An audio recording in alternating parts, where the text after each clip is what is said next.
Hey guys, welcome back to OverTakes. This is Cal. And this is Misfit. And we are here with our review of Week 1 of Stage 4 of the 2019 Overwatch League season. So this is the first week of 222, and I would say it was a resounding success. We're back to Overwatch. Yes. We're not playing Mobile Watch anymore. I mean, hell yeah. It's still MOBA-y, but, you know, it's more traditional MOBA-y now, because there's never a game where you're just like, oh, yeah, like, yeah, they're playing Dota, they don't have any tanks, or they have all tanks and one healer, or whatever. Like, that's gone now, and it was glorious. Yeah, and it was fantastic watching it, and forgetting things you forgot about teams playing 2-2-2, or, like, the sustain on points and stuff like that was like there was a couple times that you could even tell the casters were getting a little weird with it. You know, Uber would be like, oh shit, like kind of like, oh shit, the fight is still going on. I forgot this actually happens because they have mobile characters that can touch the point. Right. So like the fight's still going on. Like, oh, they got picked, but the fight's not over. Like, they're not just going to reset because they got the right pick at the right time. Yeah, they got the pick, but all of a sudden someone's Widow just got a 3 kill. Oh, well, we're still going. Yep. Well, but the one person left is a Dragon Blade. No. Like it went from a 6v6 to a 5v6 to a 3v5 to a 2v2. Like, and then people start trickling back on the point. Oh man, it was glorious to see Overwatch being played like that. I mean, there were a lot of characters too that we saw. We're going to get to that in a minute. Mm-hmm. You know, making kind of their Overwatch League debut in a big way. Yeah. Other than, you know, contesting points and, you know, style points and general Brig Jail-ing for most of these guys. Yeah. Or in the case of Prophet Zarya. Yeah. Or both or whatever he was doing. Whatever. Everybody got out of jail this weekend, and boy, was it fun. Yeah, it was the Jailbreak week, except for my team, where someone unlocked the door, left all the keys to the prison there, and they forgot how to work a lock. And they somehow, like, locked themselves back into the jail. Yeah. Anyway, being a Mayhem fan is just glorious. So the first thing we want to talk about this week is all the MVP things that have been coming out, and like the polls that are coming out for us. And that play thing was kind of bugged out. Dud of the picks and everything, which is an awesome idea, but it definitely needs to get worked. They have a lot of work on that, because man, did it not work at all. Yeah. I did get a chance to do a few picks. Yeah, so did I. Thursday, I think I wasn't able to pick for the first game. But I was able to pick for the Gladiators New York game. Yeah, I did the same. And I got nothing. I got nothing for it because I picked so incorrectly. Yeah. Yeah, I got a couple right. I mean, I think the most you can max out on a match is 25. Yeah, something like that. But you get like bonus points for achieving like certain things, like making a pick, you get a bonus point. Yeah. Or bonus 25 points. Like you get like... So there's other things for getting them, and like after like I think it like increases exponentially or something like that. Like after like if you guys want to see how it really works, go to ESPN. I know a lot of you guys aren't sports fans. Yeah. And go to the fantasy site and look up the streak. I think it's called the streak. Yeah. You'll see it's the same thing. So you get 5 in a row, you get like bonus things and all this kind of stuff. It should work like that, but they obviously had a lot of bugs they had to work out, but I'm sure they will. I think it's going to be something along the lines of like, if you, like, not even in a row, I think it's just going to be like, get this many picks correctly and you get an extra bonus tokens or something like that. Yeah. So it's pretty cool. It'll be nice when it actually starts to fully work. Hopefully they work out a bunch of the kinks before this coming week. Yeah. And we can really dive more into that. But the other one that was going on the whole weekend that pretty much stayed up there and didn't really have any issues was the MVP voting. Yes, except for the annoying fact that it kept popping out in the middle of the damn match. Yes, oh my god. Other than that... It's just like, well, your time reset, so here it is again. Yeah. You can vote again. Do it. Yeah. And, alright, the MVPs, I had... Now, what are your thoughts on the on who got selected? Yeah, there's some interesting choices. I mean, they're not terrible. No. But especially after the statistic that was released last week of the what was that called? The PIR? Yeah. The player something impact rating. Yeah, player impact rating. Like after seeing that list, you would have thought, oh, number 1 is going to be Janu. Janu's going to be on this list. You mean Hexal? Was it Haxel? Yeah, Haxel was number 1. Oh yeah, he was, but he wasn't on the MVP voting at all. And he had like a commanding lead on there. Yeah, and he was one of their leaders, and not that Janu played bad at all. No. I mean, I could back that if Haxel didn't play as good, because it was top 3 people. Yeah, were all Vancouver players. I think it was Haxel, Janu, and Twilight were like 1 through 3. Yeah, and Janu and Twilight got the nod. Yeah, and we also have Gushue, Sinatra, and Sinatra ran away with the fan vote. Yeah, and Super. Sinatra really ran away with the fan vote. And I get it. Like, he's an incredibly good player. And he was really good on Zarya, and I'm not going to deny that. Right. I mean, he definitely made the most plays you could on Zarya. Yeah, for he did. Sure. He had probably the biggest impact on Zarya, other than Seomin Su. Yeah. I would have put him instead. And I keep going back to John. Wasn't Seomin Su like super high on the PIL they all were high. I mean, their whole team was in the top 10, I think, or top 15, ridiculously. But I voted for Gushue. Yeah, I voted for Gushue most of the weekend. I think I also threw a couple votes Twilight. Twilight. I mean, the ones on there, Gushue and Twilight, for me, highlight it.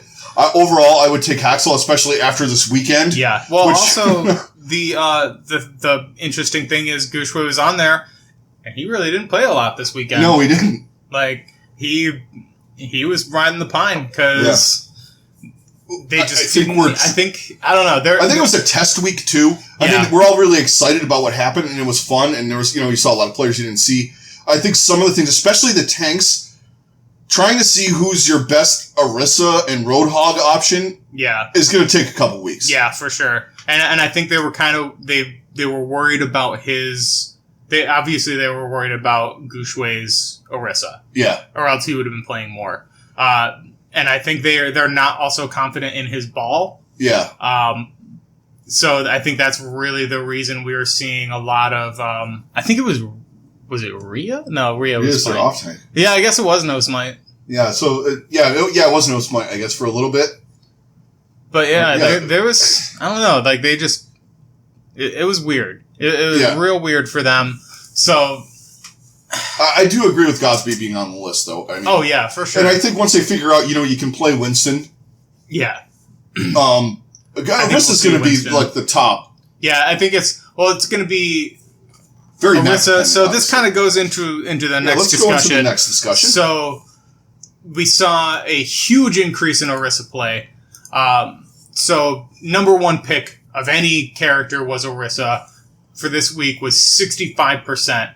Which is up almost 40% from last week. Yeah. You guys can see the graphic up on the screen. We got it from Omnic Meta. Great website. They have a lot of good stats. They also have a lot of good stats for you. It's a little wonky right now because of all the changes and everything that are going on the BattleNet. So I think they're having some trouble getting your personal stats, but they have all the Overwatch League stats on there, and it's really good. I'm assuming, at least for our personal stuff, like for the league, it's been great and it's been pretty consistent, but for the personal stuff, I'm imagining it's going to get better once 222 is released on live, and especially once it's all completely live and we get to the next full season instead of just the beta season and all that. Yeah, it'll go back to it, because I used it a lot just to see where I was at playing stuff. It's good. So the next highest pick rate was Anna at 55%, who actually saw a slight drop in play. Which is kind of surprising, but not really, just because, I mean, there's some other... kind of like everyone was so dependent on her. Right. Yeah, so it's not too, like, that's not a change that I really expected to see much either way. Like, it would have been, honestly, if it would have been any different, it would have been 0.1.2% or 1.2% increase. Like, it would have been one or the other, but it's pretty negligible either way. Yeah, and these guys play Anna at such a high level, and her value right now is very high, even with all the barriers and all that. Oh, yeah. It doesn't matter. And even with the one surprising one that we're getting, and that's still a 51% pick rate for Diva, which is actually an increase from what we were seeing previously by 6.8%. So that's pretty huge. Yeah, because they were subbing out to Sombra, or subbing out D.Va for Sombra. Right. Now, I think what these guys figured out in scrims is D.Va eats everything. Yeah. She eats halts. A lot of people, and we'll get to this in a second, she eats blizzards. She can block Roadhog hooks. She'll eat all of Orissa's spam. Yeah. It's very valuable. And this is the defense matrix, on the lower cooldown and all that, and the shorter width and all that stuff. It's still very valuable. Right. Her ult is still valuable to a point. She just brings too many tools to the right. No matter how much they nerf her or take things away from her, the boosters, she's still going to have some place in this game. Yeah. Like just based 100% around her kit. Unless they make some drastic changes to her kit, which I just don't see them doing. Yeah, the only thing, and I keep saying with her, if you want to nerf her into the ground, you don't want to see her, do something with the boosters. Yeah. Because the boosters, you get in, you get out. You can boop with it. Yeah. There's a lot, you can rush to somebody's aid, especially now with more DPS. You have Pharahs and you have Genjis and you have all the stuff that you can. And then with an Orisa, it's actually easier to get around with D.Va because you don't need to be boosting around all the time, so you have it up more frequently for peeling, for just other situations where you need to get high ground really quickly. Like there's just a lot more opportunities for D.Va to play in that almost in more the defensive style. Yeah. That I think is kind of what they were intending her for, and less but then you can also still do dive, the hyper aggressive dive thing if you want to run the ball or Winston. Yeah. So the next one is Roadhog, who has a 46% pick rate right now. I mean, no shot there if you're playing. Yeah, not at all. I mean, we knew the Orisa Hog combo was going to come to the league just because it's been so what are they calling so it? Dominant in the meta. Oh, oinky yoink or oinky yoinky yoinkity yoink yoinkity oinky. You've got what is it? Yeah. Suck pole. Ugh, God. That's what people in my rank call it, and I'm like, pole? what the hell? Like, what? No. Halt hook, like that sounds like something on Pornhub, man. Yeah, exactly. Like, well, that I mean, in my rank, that's probably what those people are referring to. My rank, they don't. God, I don't want to see that either, because anything involving hog with that is just horrifying. My rank, people don't know what the W key is for. Yeah, true. I had a whole rant on that before the show. I'm not even going to go over it again. So let's keep going.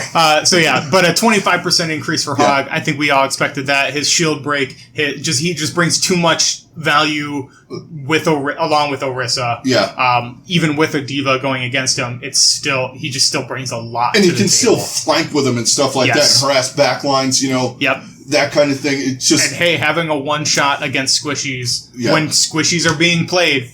That's perfect. Huge. So then the next one, which is kind of a surprise, but I think we kind of all saw it coming too, is a 36% increase in May.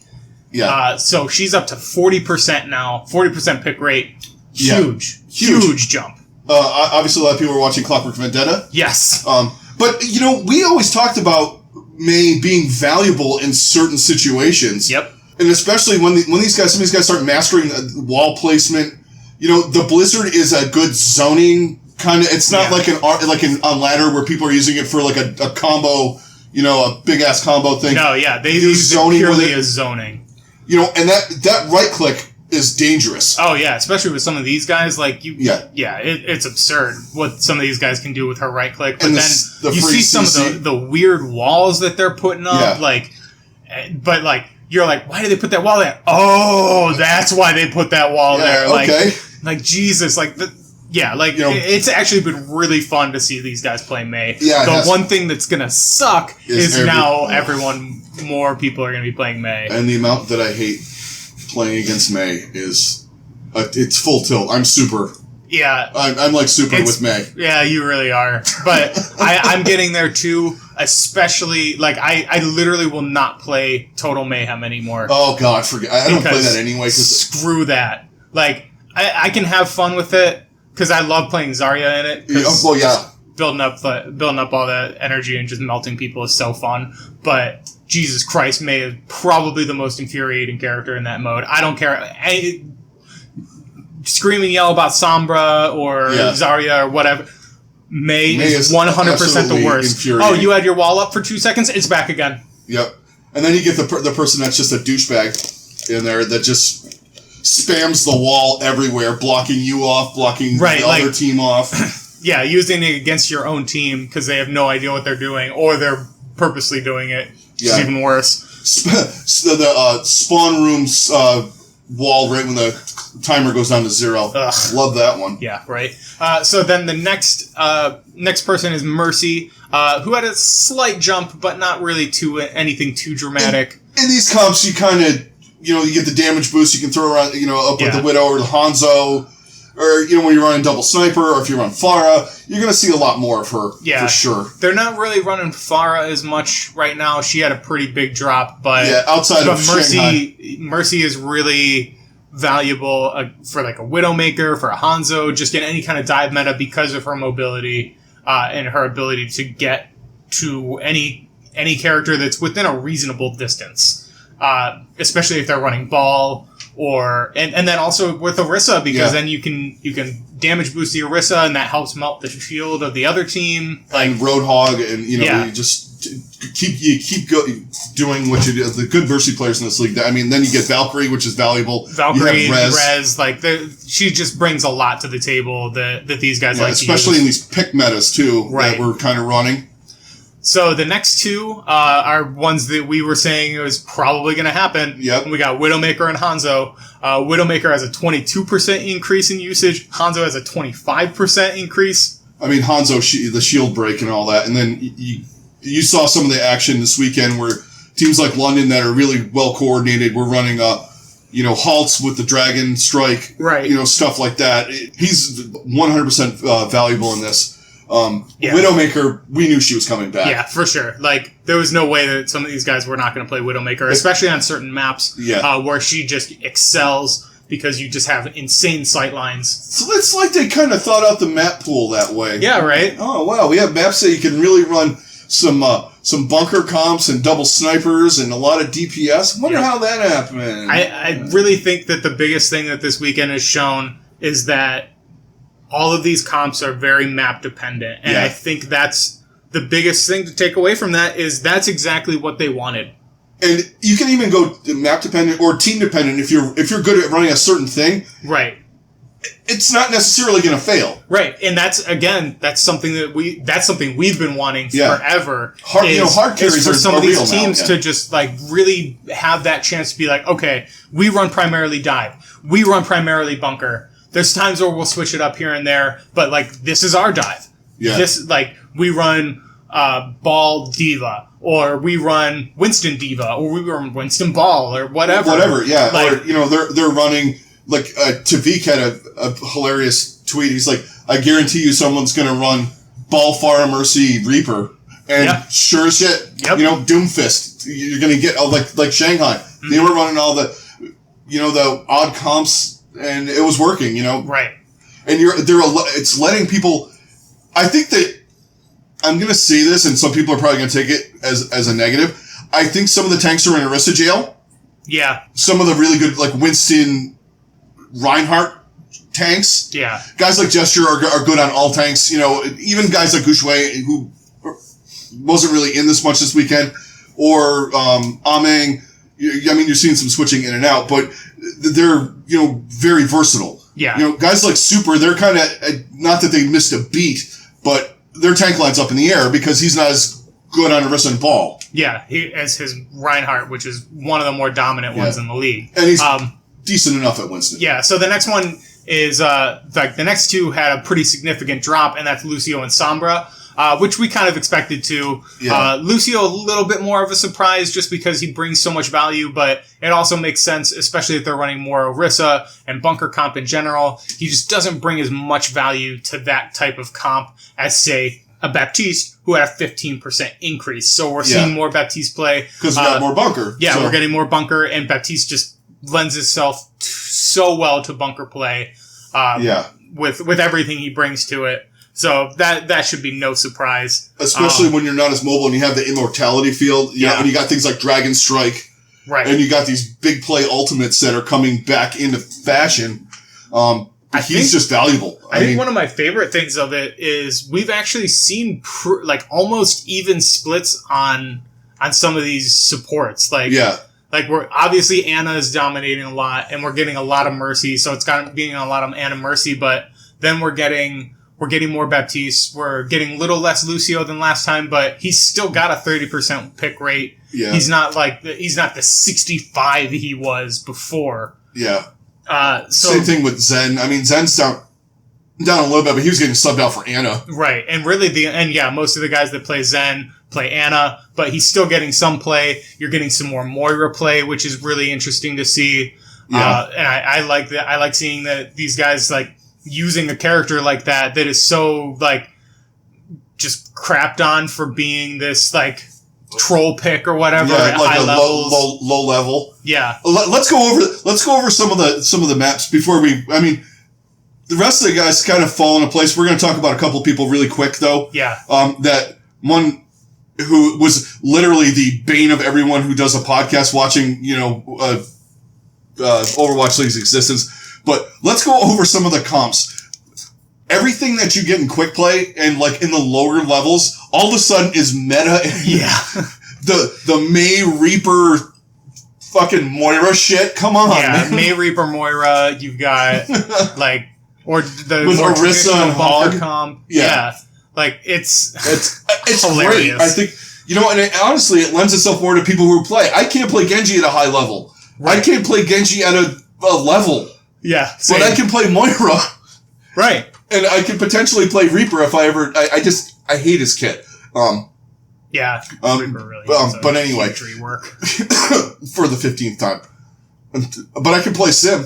How about that? Anyway, so let's talk about the surprise of the weekend. Really, as far as comps go, let's talk about Reaper. Yeah.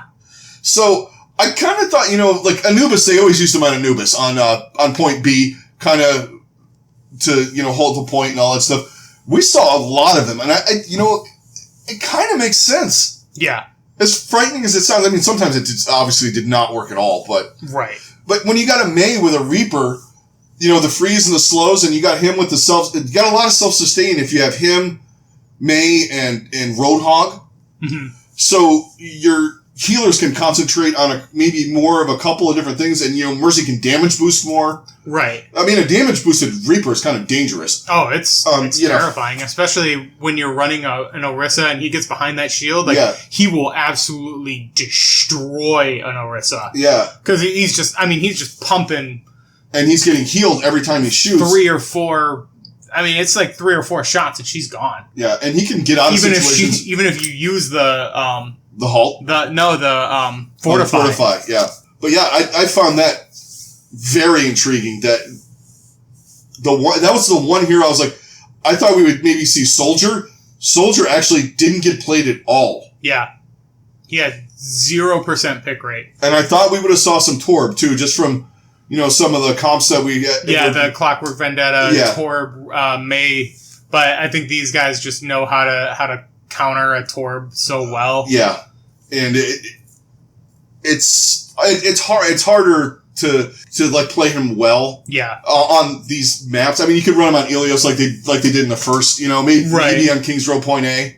Right. A couple of them. I mean, there's not a lot of great spots for Torb. I mean, if you wanted to get cheeky, you probably could run him on Anubis A. Mm-hmm. Like everybody does in ranked. Yeah, the rest of the picks were kind of where we thought they were. I was a little surprised Doomfist went down, but he's situational. And same thing with Pharah. Yeah, I do like seeing a little more McCree, a little more Genji, a little more Tracer, but we're just seeing very minimal amounts of those. But hey, I'm all for it. And we saw some Brig, which I was surprised at, but it makes sense in some situations. Yes. It will make a lot more sense when that patch goes down in the playoffs. Yeah. But, yeah, So let's talk some of the teams that we talked last week heading into it. Some of the teams that were kind of on the cusp that had a chance and now are kind of really on the outside. We're starting to filter things out. We're filtering some of these teams out. So the big two are Toronto and Boston have pretty much played themselves out of any contention for the postseason right now. Yeah, Toronto's a mess. Yeah. They didn't look terrible, but they sure didn't look good. Yeah. They were playing London in their first match, or was that their second match? But, I mean, that's something we talked about with them is that they just have such a brutal stage 4 schedule. Like, they're playing, I think they play London twice this stage. They play... I mean, they only have Florida twice. They have Florida twice, but they also play New York. They play, like... London, I think they play Philly. Yeah, like, they play a lot of... They have a... Good, they play a lot of really good teams, and it doesn't look good. Their map differential has completely caved in. Yeah, and the same can be said for Boston. Like, both of them, Boston's at a negative 23, Toronto's at a negative 26.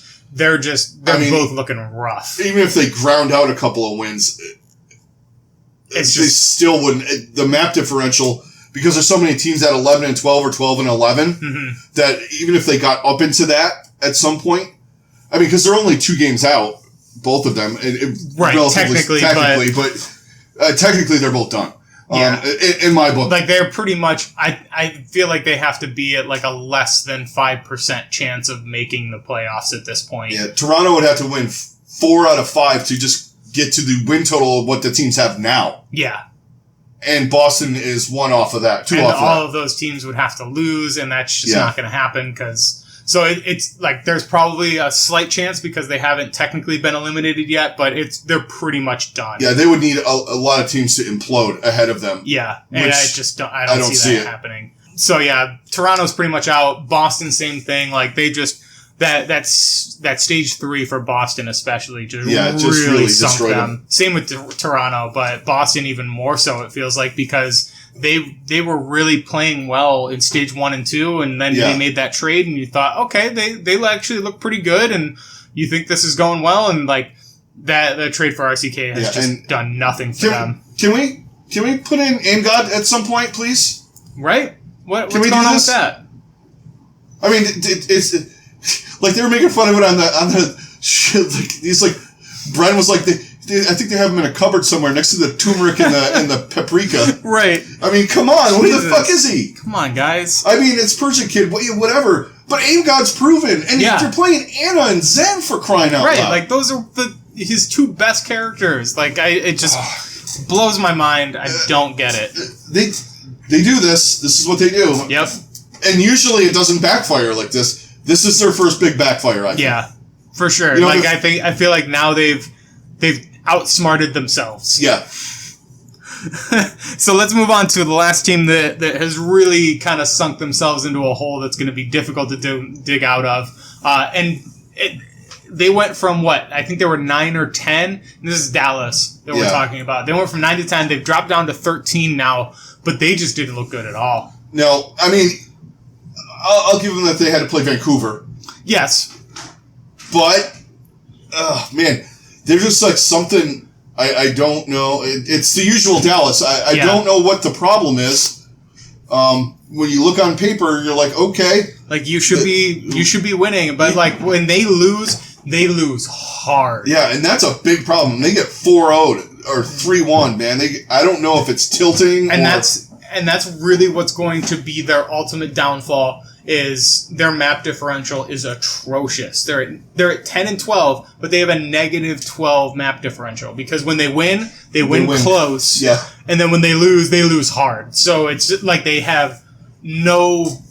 just have nothing, and it's so frustrating because they have so much potential to be better than this. And they have a pretty tough schedule. They're playing the Valiant, who I think are probably better than them at this point. This week, they have another couple of games. Let's see, they play San Francisco next week. They play the Gladiators in 2 weeks, and then I believe they play Guangzhou and Hangzhou. Yeah, which both of those teams have surged. So yeah, it's going to be tough. And then they've got Atlanta, the Rain, which could be for a playoff spot if they can. Both teams can, eke out some wins. Right. But I don't see it happening, and I really feel like this team they have to win out the rest of the season, or at least win they have to 4 out of 5. Yeah. These other teams are going to lose in here too, probably. Yeah. But some of them look more prepared. Yes. And just more suited to what's being played right now. And they were the teams that were running the DPS. Now, guys, this wasn't like by some miracle that they decided to play DPS. Houston didn't have an epiphany, and neither did Shanghai was doing it all year. But some of these teams that were running DPS in the Valiant, they told them in June. Yeah. They've known for a while. They just tried to get a jump, and it worked. Right. Which, good on them. Especially for Shanghai. Yeah, My God, and, that team it worked for Houston to an extent, too. I mean, they put themselves back in the playoff race. Yeah, they still got a shot of getting into the play-in tournament. And they looked decent enough this week. They actually did look pretty good. But there's 4 other teams, honestly, that I think had bigger jumps than Houston. I think Houston is still kind of sitting on the outside, still teetering. Like, they looked better, but it wasn't a huge jump either way. Yeah. So there's the big team for me this week that really impressed me was Guangzhou. Yeah, I thought they were kind of not dead in the water. I just thought they were kind of meh. Yeah. I thought they were kind of just floating around there, maybe have a shot, maybe not. They came out and they just ripped some teams, man. Yeah, they did. And we finally got to see the return of Fraggy. Of the Viking. Yes. Fraggy. And I just liked at the end of the interview, I guess I'm free, huh? Yeah. Free Fraggy. It worked. Fraggy. And Bishu got some play. And he's always like his normal, like just... I love the poll that Guangzhou put out on Twitter before they played the last map. They put out a thing of who should we sub in for the last round, and it was just 3 choices of Fraggy. Yeah. So, hey, but I mean, this team, like, even without any of the joke things, because they still won the map with that. Yeah. Feels bad, man. For who were they playing against in that one? I even forgot because that team looked so forgettable. Well, there was so many good matches this week, and you're watching like all of this. Was it? Oh, they crushed Boston. Oh, it was Boston. Yeah. Yeah, they absolutely destroyed Boston. Boston's not in their class right now. Well, not at all. Just to go to some of the other things, I mean, with Happy is, he's a hard carry widow. Oh my God. And then you got guys like Nero, and you have a couple other guys in there that can play fantastic, DPS stuff. You still got Shu. Yeah, and Shu. I mean, one of the dangerous. best Annas in the league.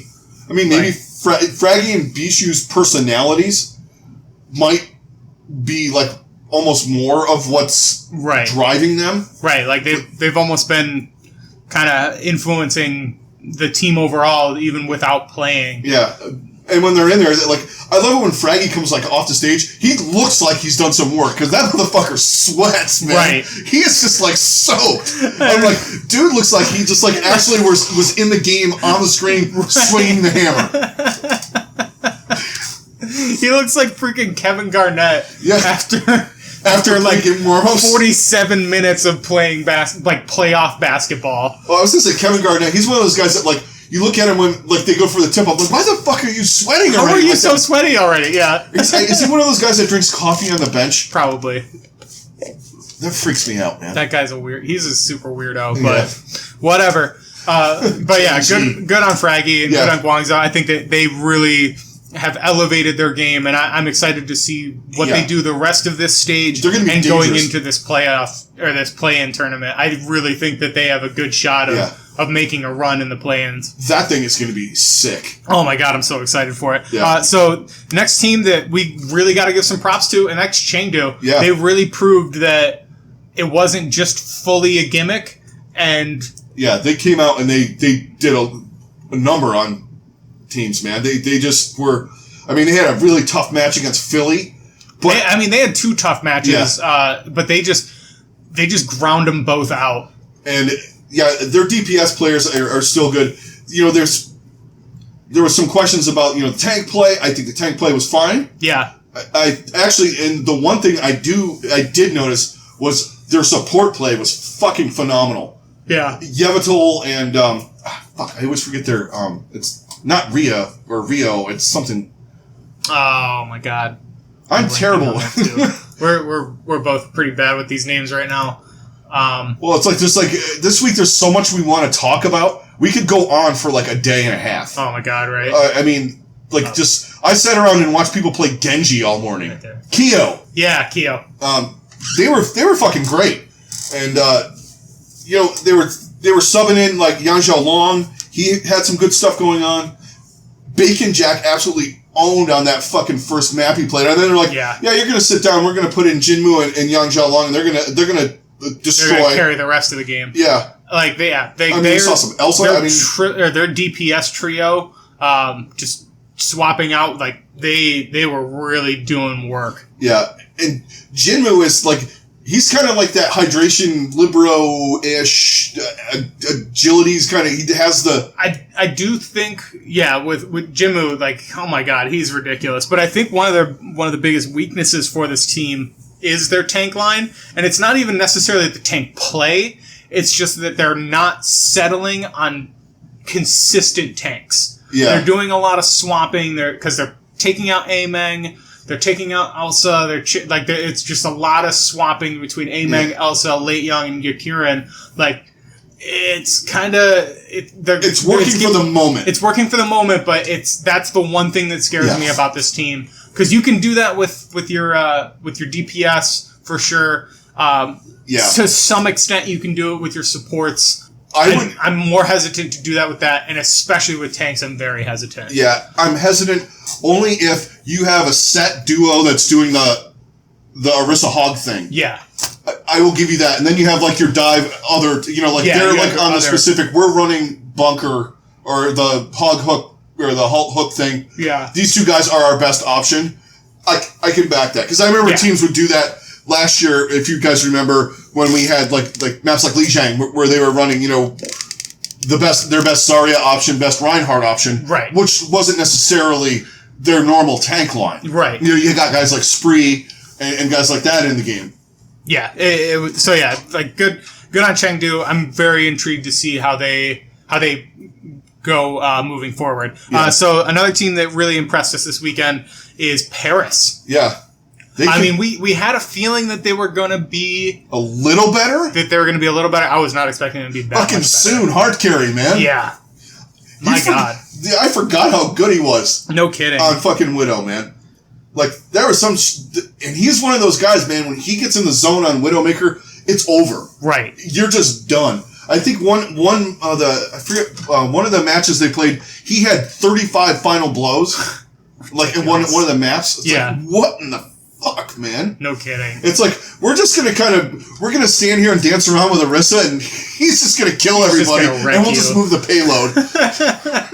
Like, you're not even going to be able to look at the payload because soon it's just going to snipe you out of existence. Yeah. And, they look good overall. I mean, I was kind of impressed. I was not... And that was with running, not running their Swedish duo. I was a little iffy on Finzi. Finzi's Roadhog's really good. Yeah. Side note. Just overall, this team looked... They look good. They looked a lot better, and I think they've got a good shot of those bottom-dwelling teams. I think they have probably one of the best shots of getting into the play-in tournament. Yeah, and, 2 out is not terrible. Their map differential is kind of bad, but... It's not great, but... It's workable. Yeah, they can work around that, and I think... They also do have a schedule advantage. They've got a relatively easy schedule to finish out this stage, so they could really use that to their advantage. Yeah. That's the one thing, like, Dallas does not have in their advantage, at their in Toronto, who's done anyway at this point. I think they're one of the teams that are experimenting with, let's get some things together for next year, see who we're keeping and all that stuff. And where we're going to build up from here. Yeah. Dallas, I mean, we already talked about them, but Paris could jump those teams. Yeah, one last team we wanted to touch on with their stock has really shot up, and that's London. We kind of expected this, just because everything was pointing towards this is 100% for London to just be holy god amazing again. Yeah, because the two players on that team that are the most versatile at their positions are Gesture and Prophet. Yeah. And you get Prophet on Genji, and you get Gesture on any one of the main tanks. Right. He is above average at the minimum. Yeah, minimum. And he just, And then you just get to see Prophet doing Prophet things. Yeah. Like, holy shit. Like, this kid is just unfreaking real. Well, I was telling you, I was watching the Toronto match, because I said I was watching Genji stuff. I wanted to see, I was trying to compare him and Haxel on Anubis. So I didn't realize watching the match live. So the Toronto comes out for the start of the match, and they reset, and I didn't see the kill feed, and they didn't really say anything that I noticed on the match. So I was watching it in replay.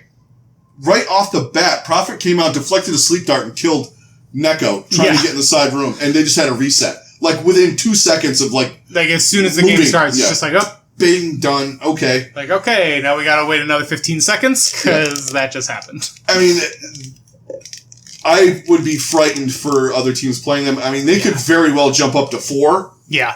I mean, I don't think they're going to get up to San Francisco, because they look fantastic this week, too. Yeah, but they've absolutely got a shot of leapfrogging the Gladiators and the Spark. Yeah. Side note, on the teams that, are up, not that they're going up, but yeah, the slight, might have trouble with Vancouver. That was for about 5 seconds of the first map. Yeah. So they're good now. Yeah. No kidding. My God.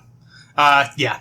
So, and I think we figured that was going to happen because this team is just, they're too good at everything for them to not be. And the same thing with San Francisco. Yeah. Really. And now let's go to the question mark teams that we really don't know what the fuck happened. Yeah. So, or is going to happen. Right. So the big one is the Gladiators. They had a weird week again. Yeah. Like, this team just absolutely crushed New York. Yeah. Like, New York is doing one of their stage 4 things. I just have that. Yeah. I don't know. Like, we're in the playoffs, whatever. And they're trying to feel out what they're good at, I think. Yeah. That being said, though, the Gladiators took it to them. Yeah, they did. And, they did that, and then they lost to Houston. Yeah. Like, got crushed by Houston. Yeah. With Dante in the whole fucking map. Yeah, like. Or match. Okay. This team, it's so frustrating at times because, like, you have such a good game against New York, and then you get destroyed by Houston. Like, obviously they prepared for New York. Not even to lose to Houston, but to get crushed by them. It's like, what are you doing? Yeah, because I had a barbecue at my house on Saturday, and Kel's like, Ramses was like going crazy on it. From Push the Point. He's a big Houston fan. I'm like, well, so much for the Gladiators being really good. No okay. Kidding. Houston Jesus Christ. just owned them. Yeah. Yeah, and I don't. Their tank line is kind of. I don't want to call it suspect, but it's kind of there. But it feels like they don't know what they want to do when it comes to their tanks because they didn't play Roar. Yeah. Well, then, like, hydration, we got him on Wrecking Ball and on Roadhog. Yeah, you're kind of making hydration into an off tank. Which I mean, it's fine because his Roadhog was absurd, and his ball is good. His ball is pretty damn good too. His ball's up there, and I'm gonna say this, from times I've watched him, it's like up there with Aming and those kind of guys. Yeah, his ball is really damn good, and like Muma and like those guys that play Wrecking Ball. I don't know. It's just weird. Yeah, and I think they gotta not settle on their DPS rotation. They gotta settle on what they're going to do. Yeah. Because they can't do the stuff where they would throw Shaz on, May, or, Big Goose would play Tracer or something weird. And this is definitely something that we talked about with this team of, like, that could actually, like, the versatility of their players because of what they're versatile at, this actually hurts them because you can't do the weird things of switching Shaz to a DPS or an off tank or hydration to DPS and off tank or any of the weird things that they were able to do before. Or the big thing that they've really gotten is that now they can play Surefour again because he is a god on Widow. Yeah. And that guy's got to be in there. Oh, 100%. They got to figure out the other stuff. Yeah. Because, I mean, if there's times when you want to run Sombra or you want to run, I mean, you got hydration, but you got to, and you got him going and playing off-tank stuff. And, right. They're not running much Pharah. No. But, I mean, he can do, like, all the other Doomfisty kind of niche picks and May and all that kind of... But I think they were running Surefour on May, actually. I think so. Yeah. His was kind of filthy. Yeah, his was gross. I mean, Surefour's just a really good player. Yeah. When he gets to play, he's a really damn good player overall. Yeah. All right, so let's move on to some of the other question mark teams. Philly, what the fuck happened? What is happening to this team? I feel like we're having a repeat conversation from last year. But at the same time, like, it's almost flip-flop from what it was last year, because this was about the time where we were the Phillies looking pretty good. But now it's just like, okay, here's your meta. You guys can do your thing. And you fell flat on your faces. Yeah, because... I mean, Carpe got absolutely dominated this weekend. Yeah, well, at least by the charge. Yeah. He got fucking... And he was like playing... He ended up playing more of like the... Like May and Tracer and things like that. I mean, he got better as the week went on. He's their hard carry in these metas. He can't be getting owned. No. I mean, it's not that it's not like a changing of the guard. I just think there's a better crop of Widowmaker players than we had last year. Yes, I think it's most teams are like, that guy's sick, you know. Right. But I think it's that, and then I think it's, honestly, I feel like this meta is going to expose their, like, despite it being a 3-tank meta last time, I think this is actually going to expose their tank line even more than it has before. Because Poco is decent. He's a very good diva, but all of his other characters are at best. Yeah. I know some people say he's got a really good Roadhog. I don't see it. No, not compared to... I mean, it's not like he's bad, but compared to some of these other guys that are playing Hog... Well, he's not the best Roadhog player on his team, and that's Boombox. Yeah, right. But you can't put Boombox over there because you need him playing... Support. Yeah. And that's another thing. Those guys are kind of okay. Yeah. Yeah, I think their support... The supports that are being played at the moment are not... the strengths of those players. I mean, you get some Neptuno Mercy and a little bit of Zen for Boombox. I mean, but Boombox's Ana isn't great. No, he's definitely not a hard carry Ana at all. No, comparatively speaking to other guys in the league, no. Yeah, Again, he's not a bad Ana to any extent, but that is definitely not his strongest character. I think that's the main thing with Philadelphia right now. Is they're not bad at anything, but they're not great at anything. Yep. Agreed. And that's outside of the DPS. So if you're DP, obviously people are focusing on EQ and Carpe. Yeah. Which, hey, I mean, for good reason, because those guys are incredible. Right. And if they're not hard carrying them, which to some extent they were doing last year, too. But they were hard carrying to an extent. And their other guys were playing in ways that are playing characters that they were at least comfortable enough with that they could make it work. Yeah. Whereas now it's just like, don't know. Yeah. Yeah. So Philly, big question marks for them. The other team is Atlanta. And it's not like a question. With Atlanta, it's not a question mark of. I just need more of a sample size. Yeah, I need a bigger sample size, and that's really the biggest thing is because all these teams, they got the best map differential. Yeah. That are in this little pack of.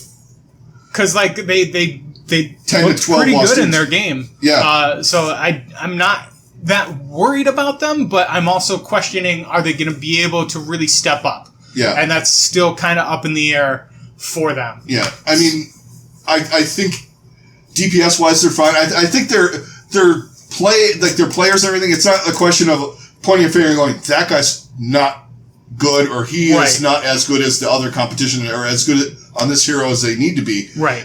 I want to see a little bit more.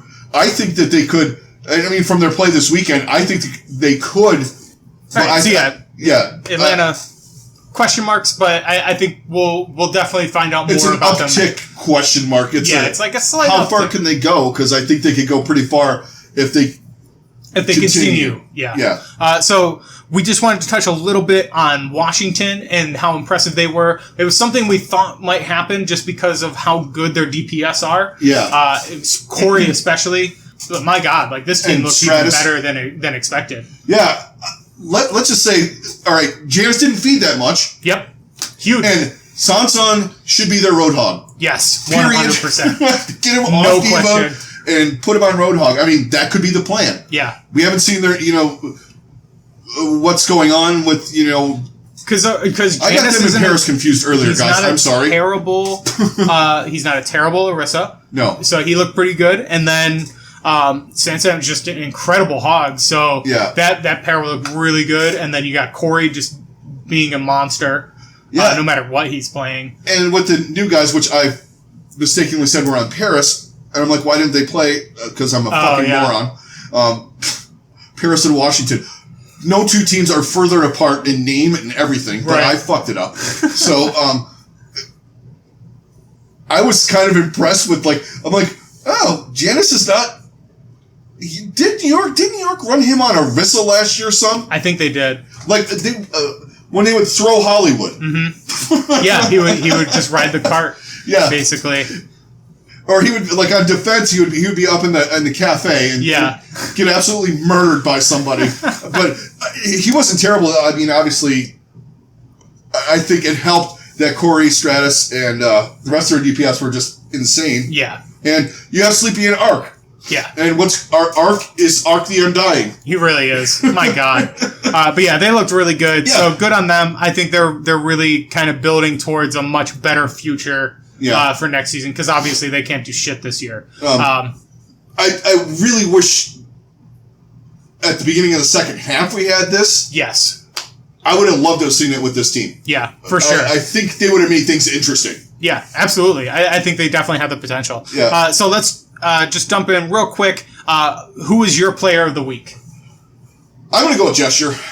I've been fucking Hoxel too, man. All right, I'm going co-MVPs. Gesture and Hoxel. That's Hoxel's absolutely psychotic on fucking Genji. He had what do you have? He almost broke the record for Dragon Blade kills against Florida. That's because Florida's so fucking bad they couldn't hold a point at all. Oh, which God. I almost am glad they didn't, because that would have been another record against my team. But, guys. You can stop a Dragon Blade. Just please do it, and don't watch that game. Because you're gonna want to murder yourself. Because I watched it. Oh man, but Gesture is just unreal. So for me, I went with Prophet and Twilight. Yeah. So we went the same two teams, but different players on the same teams. But Prophet, I mean. What more can we say about this kid? He's just an absurdly good player at so many different things, and level you remember 9,000 IQ shit. Yeah, you just remember oh, that's why London won last year, because of plays like the 4K that he had on Genji with his Dragon Blade to take a point. And then Jesus Christ, and the things like the Halt Dragon Blade, or not Halt Dragon Strike. Jesus. Yeah, this kid is just absurd. Yeah.